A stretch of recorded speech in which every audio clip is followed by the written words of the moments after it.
ভাইরে, আজ 20শে জানুয়ারি। আজ আমেরিকার 47তম প্রেসিডেন্ট শেখ ডোনাল্ড ট্রাম্পুর রহমান শপথ নেবেন। তিনি আবার যুক্তরাষ্ট্র আওয়ামী লীগের সভাপতি। হ্যাঁ, ঠিকই শুনেছেন। এমনটাই মনে হচ্ছে বাংলাদেশের কিছু মানুষের হাবভাব দেখা। তারা আজ ঈদ পালন করতেছে।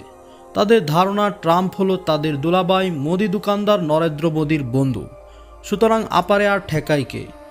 এদিকে একই অবস্থা ভারতের কিছু মফিজ সাংবাদিকদের। তারা বাংলা খাওয়ার পর নিউজ কইরা বইছে 20 তারিখ বাংলাদেশে প্রবেশ করছে শেখ হাসিনা। এবার তারে প্রধানমন্ত্রী হওয়া থেকে কেউ আটকাইতে পারবো না। আর ইউসুফ সরকারের পালানোর সব রাস্তা বন্ধ। ট্রাম্প ক্ষমতায় আসার পর তারও নোবেল ছিনিয়ে নেওয়া হবে। ভারতের এই মফিজ সাংবাদিকদের খবর শুই না বাংলাদেশের কিছু পাতাখোর মুখলেস খুবই খুশি।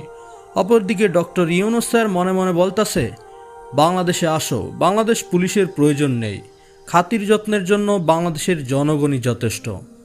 এদিকে বাংলাদেশের সাধারণ জনগণও রেডি। তাদের কথা হলো, আসো আপা, তোমার জন্য স্পেশাল ব্যবস্থা আছে। 5 তারিখে তোমার কিছুই খাওয়াইতে পারি নাই, এবার আসলে ভালো মতো খাওয়াই দেব। আর থাকার জন্য কাশিমপুরে স্পেশাল রুমের ব্যবস্থা করা আছে। আসলে ভারতের সাংবাদিকরা খুবই পিনিকে আছে।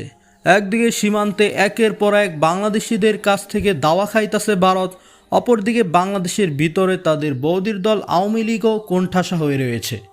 এখন এই পিনিক বুলার জন্য তারা আবল তাবল নিউজ করা শুরু করছে। অপরদিকে আওয়ামী লীগের এক গ্রুপ আবার কাওয়া কাদেরকে খুঁজতেছে। সেই যে শি হ্যাজ মেড আস কইয়া কাওয়া উড়াল দিছে, এরপর থেকে তাকেও কোথাও খুঁজে পাওয়া যাচ্ছে না। তাদের দাবি হচ্ছে এই কাওয়ার জন্যই আজ তাদের এই কপালের শনির দশা। এখন সবাই প্ল্যানিং করছে কাওয়া খুঁজতে তারা ফখরুল সাহেবের বাসায় যাবে, কেননা ফখরুল সাহেবের মাঝে নাকি কাওয়ার ছায়া দেখা যাচ্ছে ইদানিং।